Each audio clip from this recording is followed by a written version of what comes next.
Hi friends. நேற்று போட்ட FR ரெக்கார்டிங்ஸ்க்கு எல்லோரும் நல்ல ரெஸ்பான்ஸ் கொடுத்துருந்தீங்க. ஸோ அதனால் இன்றைக்கி ஏஎஃப்எம் போடுற ரெக்கார்டிங்க. அதுக்கு முன்னாடி ஒரு ஜென்ரல் இன்ஃபர்மேஷன் கொடுக்குறேன். இது எக்ஸாமில் நம்ம கொஷின்ஸ் அட்டென்ட் பண்ணுற விஷயத்தை பற்றி நான் சொல்கிறேன். இப்போ நீங்கள் ஒரு செகண்ட் நம்பர் கொஷின் எழுதுறீங்கன்னா, கொஷின் நம்பர் செகண்ட் எழுதுறீங்கன்னா, நீங்கள் ஏபிசிடி அந்த மாதிரி லைனாக எழுதிட்டு வந்திருப்பீங்க. ஆனால் நீங்கள் ஆக்சுவலாக அந்த மாதிரிலாம் எழுதவே வேண்டாம். இப்போ உங்களுக்கு ஃபஸ்ட்டு 3A அந்த ஆப்ஷன் தான் தெரியுதுன்னா, ஃபஸ்ட்டு அதே எழுதிக்கலாம். அடுத்து 4B உங்களுக்கு தெரியுதுன்னா, அந்த கொஷின் அட்டென்ட் பண்ணிக்கலாம். ஸோ நீங்கள் ஒரு சீரியல் நம்பர் சூஸ் பண்ணிட்டீங்கன்னா, அதிலே கண்டினியூஸாக ஏபிசிடி கொஷின்ஸ் அட்டென்ட் பண்ணணுன்ட்டு கிடையாது. இது எனக்கு இப்போ எழுதின அட்டெம்ப்டில் தான் எனக்கே தெரிஞ்சுது. ஸோ அந்த மாதிரி தான் நான் கொடுத்துருந்தேன். ஸோ அப்படி நம்ம எழுதும்போது நம்மளுக்கு எது ஃபஸ்ட்டு தெரியுதோ அதை நம்ம ஃபஸ்ட்டு அட்டென்ட் பண்ணிக்கலாம். அது கொஞ்சம் கான்ஃபிடன்ஸ் லெவல் அதிகம் பண்ணும். ஸோ அதனால் நீங்கள் சீக்வன்ஸாக எழுதணும். ஒரு கொஷின் எடுத்தோன்னா ஏபிசிடின்னு சீக்வன்ஸாக எழுதணும்னு கிடையாது. உங்களுக்கு எந்த கொஷின் தெரியுதோ அந்த நம்பர் அண்ட் அந்த ஆப்ஷன் போட்டு நீங்கள் எழுதிக்கலாம். ஓகே. இப்போ ஏஎஃப்எம் எந்த டைம் படிக்கலான்னா 6 to நைட்டு வரைக்கும், அதாவது 11 o'clock வரைக்கும் நீங்கள் படிச்சுக்கலாம். மேக்ஸிமம் 11க்குள்ளேயே முடிச்சுக்கலாம். நம்ம ஈவினிங் 6 o'clock நீங்கள் ஸ்டார்ட் பண்ணுங்கள். 6 o'clockலேருந்து 4 hours கொஞ்சம் கவர் பண்ணுற மாதிரி பார்த்துக்கலாம். ஏன் நம்ம ஏஎஃப்எம்க்கு 4 hours எடுக்கிறோன்னா, அது ஃபுல்லாகவே சம்ஸாக தான் இருக்கும். ஸோ உங்களுக்கு ஈஸியாக கொஞ்சம் நிறைய முடிக்கிற மாதிரி இருக்கும். அதே மாதிரி ஒரு சாப்டர்னு எடுத்துட்டோன்னா, அதில் மினிமம் 20 to 30 சம்ஸ் இருக்கும். ஸோ அந்த எல்லா சம்முமே நீங்கள் போட்டு பார்த்துருக்கணும் இந்த 4 ஹவர்ஸில். அதே மாதிரி இதுக்கு நீங்கள் போட போட உங்களுக்கு இன்ட்ரெஸ்ட்டும் அதிகமாக வரும் ஏஎஃப்எம்மில். அதனால் அது கொஞ்சம் எக்ஸ்ட்ரா டைம் எடுத்து படிக்கிற மாதிரி வச்சுக்கலாம். 4 hours எடுத்துக்கலாம். இப்போ நீங்கள் ஃபஸ்ட்டு ஸ்டார்ட் பண்ணுற சாப்டர் பார்த்தீங்கன்னா, பிஸ்னஸ் வேல்யூவேஷனும் merger acquisition and corporate restructuring. So இந்த 2 சாப்டர் நீங்கள் ஸ்டார்ட் பண்ணிங்கன்னா கண்டிப்பாக உங்களுக்கு கான்ஃபிடன்ஸ் அதிகமாகும். இது ஈஸியாகவும் இருக்கும். ஆல்ரெடி நம்ம ஒர்க் செஷனில் ஆர்டிகல்ஸ் டைமில் படித்த கான்செப்ட்ஸே கொஞ்சம் நிறைய வரும். இந்த 2 சாப்டர் நீங்கள் எடுத்திங்கன்னா ஃபஸ்ட் டைம் படிக்கிறீங்கன்னா 3 days ஆகும் இதை முடிக்கிறதுக்கு. ஸோ இது முடிச்சிட்டிங்கனாலே உங்களுக்கு பெரிய கான்ஃபிடன்ஸ் கிடச்சிரும். அதுக்கப்புறம் நீங்கள் ரிஸ்க் மேனேஜ்மெண்ட்டை ஸ்டார்ட் பண்ணிக்கோங்க. வார் கண்டுபிடிக்கிறது அது ரொம்ப குட்டி சாப்டர். அதோட தியரியும் நீங்கள் ஃபுல்லாகவே படிச்சிடலாம். அது ஒரு நாள் எடுத்திங்கனாலே போதும். அது தியரியும் நம்ம படிச்சிடலாம் அண்ட் சம்ஸும் பார்த்துடலாம் அதில். அடுத்த நாளைக்கு மியூச்சுவல் ஃபண்டு ஸ்டார்ட் பண்ணிக்கோங்க.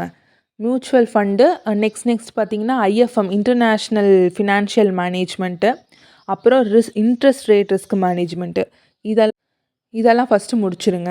லாஸ்ட்டாக அப்புறம் எல்லாமே படித்ததுக்கப்புறமா எல்லா சாப்டர்ஸும் படித்ததுக்கப்புறமா லாஸ்ட்டாக ஃபாரின் எக்ஸ்சேஞ்ச் போங்க.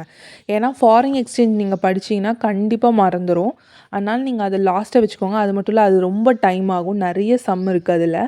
நீங்கள் போடவே உங்களுக்கு கொஞ்சம் கொஞ்சம் மறக்கிற மாதிரி தான் இருக்கும். அதனால் லாஸ்ட்டாக அதை வச்சுக்கோங்க. ஃபாரின் எக்ஸ்சேஞ்சுக்கு கொஞ்சம் லீஸ்ட் இம்பார்ட்டன்ஸே கொடுங்க. மிச்சது எல்லாமே கொஞ்சம் நல்லா பார்த்து வச்சுக்கோங்க தரோவாக. இது ஓரளவுக்கு பார்த்தா கூட போதும். மெட்டீரியல் நிறைய பேர் பாவி கொடுத்து வாங்கியிருப்பீங்க. சில பேர் வேறு ஏதாவது புக்ஸ் வச்சுருப்பீங்க.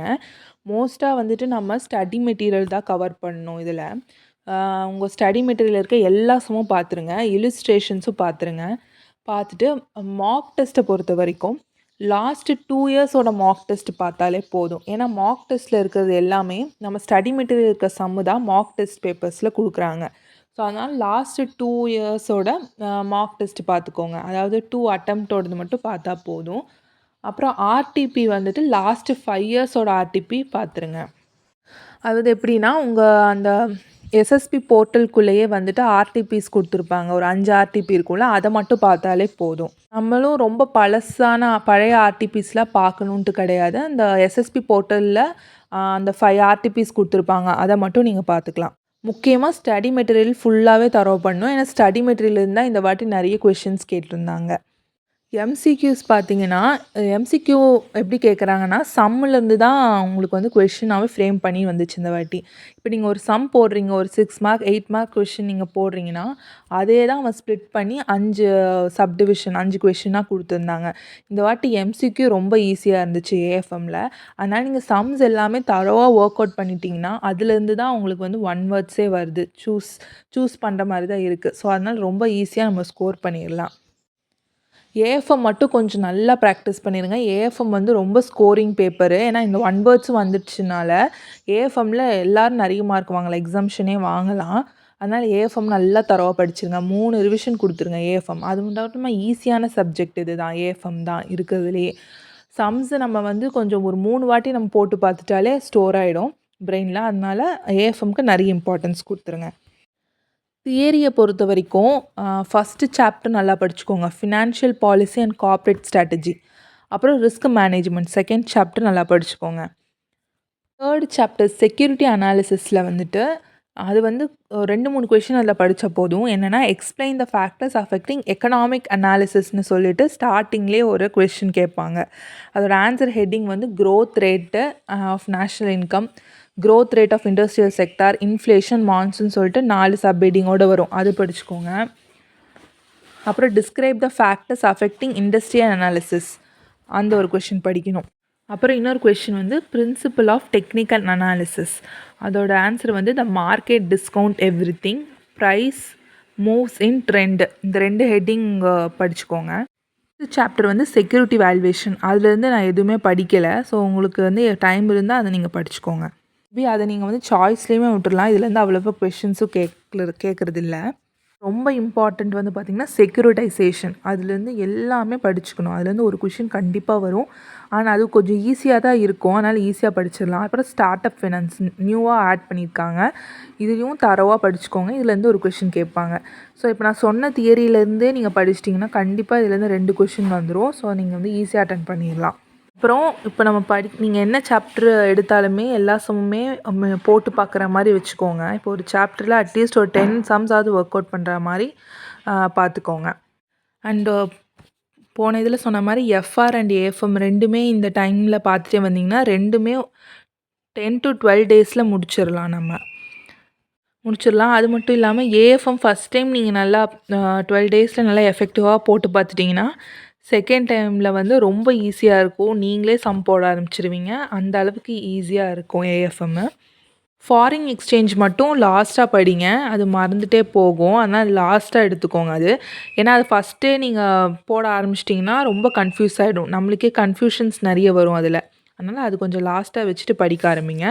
இப்போ வந்து எக்ஸாம் அன்றைக்கி ஒரு நாள் தான் லீவ் கொடுத்துருக்காங்க. அப்போ நம்ம என்ன பண்ணணும், எஃப்ஆர் படிக்கும் போதே எஃப்ஆர் வந்து ஒரு 10 டேஸ் படிக்க அலாட் பண்ணுறீங்கன்னா ஒரு 6 டேஸ் தான் நீங்கள் எஃப்ஆர் படிக்கிற மாதிரி வச்சுக்கணும். மீதி 4 டேஸ் வந்து 2 டேஸ் ஆடிட்டுக்கும் 2 டேஸ் ஏஎஃப்எம்முக்கும் படிக்கணும்.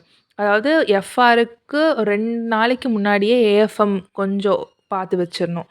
அப்போது அந்த டைமில் என்ன படிக்கலாம், அதாவது எஃப்ஆர் எக்ஸாமுக்கு முன்னாடி ஏஎஃப்எம் படிக்கிறீங்கன்னா அந்த டைமில் வந்து நீங்கள் என்ன படிக்கலான்னா மர்ஜர் அண்ட் அக்விசிஷன், அப்புறம் பிஸ்னஸ் வேல்யூவேஷன், இந்த 2 நீங்கள் முடிச்சிட்டிங்கன்னா அந்த 1.5 நாளைக்கு வந்து உங்களுக்கு மற்ற சாப்டர்ஸ் நீங்கள் படிக்கலாம். ஏன்னா இந்த 2 சாப்டர் தான் உங்களுக்கு ஞாபகமாக இருக்கும். நம்ம என்ன சம் கேட்டாலுமே போட்டுடலாம் இந்த 2 சாப்டர்ஸ் நீங்கள் முன்னாடியே படிச்சிட்டிங்கன்னா. அப்புறம் எக்ஸாம் அன்னைக்கு வந்து காலையில் நீங்கள் ஃபாரின் எக்ஸ்சேஞ்ச் பார்த்துக்கோங்க. அப்போ தான் மைண்டில் ரீட்டைன் ஆகும் அது. மீதி அந்த ஒரு நாள் லீவில் வந்து மற்ற சாப்டர்ஸ்லாம் கான்சன்ட்ரேட் பண்ணி படிங்க. ஏன்னா எஃப்ஆர் அன்றைக்கி நம்ம எஃப்ஆரே படிச்சுட்ருக்க முடியாது, மற்ற சப்ஜெக்ட்டும் படிக்கணும். அதனால் ஏஎஃப்எம் ஆடிட்டு இந்த 2மே வந்து எஃப்ஆருக்கு முந்தின நாள் ஒரு 2 டேஸ்க்கு முன்னாடியே கொஞ்சம் படித்து வச்சுக்கோங்க. கடைசியாக வந்து ஒரு 2 ஃபுல் டெஸ்ட்டாவது எழுதி பார்த்துருங்க. இவ்வளோதான் ஏஎஃப்எம் பொறுத்த வரைக்கும். நல்லா படிச்சிட்டிங்கன்னா ஈஸியாக எக்ஸாம்ஷன் வாங்கிடலாம். All the best. நல்ல எக்ஸாம் எழுதிட்டு வாங்க.